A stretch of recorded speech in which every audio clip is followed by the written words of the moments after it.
The matter is going to start in 5 seconds. Start.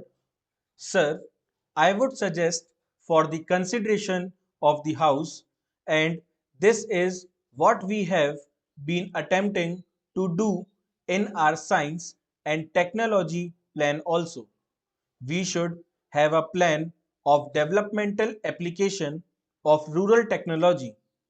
Only a few days back, a few friends from the Bangalore Institute of Science came to see me. They said that they had formed a team of scientists at the highest level who are teaching in that institute.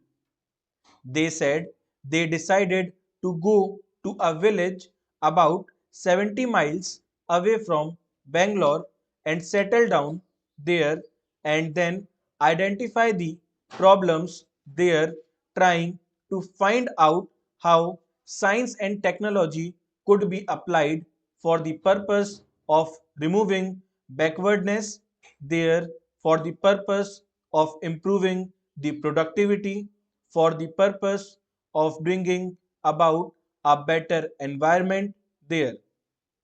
They have had some short term experience in functioning in that village. They told me that they were encouraged very much not only by results which are coming out of their experiments but by the response from the scientific community. It is obvious from this, perhaps, that each high level scientific technology and technical institution should be asked to take over a specific area and concentrate their efforts there to find out how science and technology could be applied for the purpose of better development of that area and to increase the productivity. Therefore, it is only science and technology which could provide the answer to remove this backwardness, and it is on the basis of this alone that we would be able to tackle many of the problems with which we are confronted, whether it is unemployment or the removal of poverty, particularly in the rural areas. So, this is the answer for that. The honorable members talked about rural indebtedness. Rural indebtedness is also due to the feudal traditions which have been continuing, bonded labor, and other things. All these will have to go, and it is not merely this indebtedness but also the exploitation of the rural poor by the private money lenders which has to go. My honorable friend pointed out this thing. As far as Bihar is concerned, it is a coal mine area. I recently went through a report. That person knew something about what was happening there, how the coal miners were being exploited by a set of organized moneylenders and other antisocial elements. You talk about protecting the labor and the protecting the poor, but have you gone there? Have you tried to organize and see that these malpractices are removed?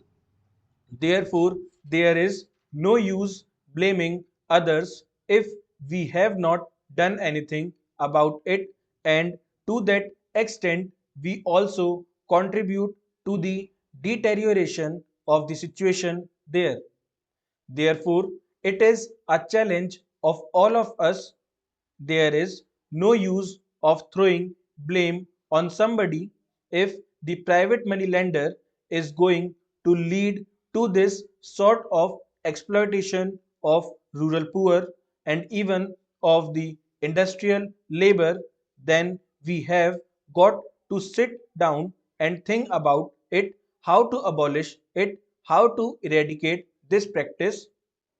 When we talk in terms of removing rural indebtedness, it is not by moratorium. Of course, that is a part of it, but it cannot stop there. We have to proceed further. You should have organizations to cater to the needs of these people. There also, they want to continue in the same old tradition. How do these people get indebted? They get indebted because they want to imitate the rich in performing their marriages. They want to have the same funeral ceremonies. They want to have the same birth ceremonies, and therefore some of their indebtedness starts with this wasteful expenditure. Therefore, the social customs is a thing which stands in the way. But for the social custom, who sets the pattern? It is the rich people, even the educated people who set the pattern. Therefore, if we want to remove the rural indebtedness, and if you want to remove the root cause for this, then all of us will have to respond to this and set an example to the poor, because they would look respectable only when they perform the marriage in a certain style. Because we are doing the same when we talk about the rural indebtedness, let us not attack the rural indebtedness in isolation. Unless we attack the social customs which lead to the wasteful expenditure, even this rural indebtedness cannot be tackled in an effective way. So it has to be looked at as a whole and not in isolation. We should look at it from that point of view.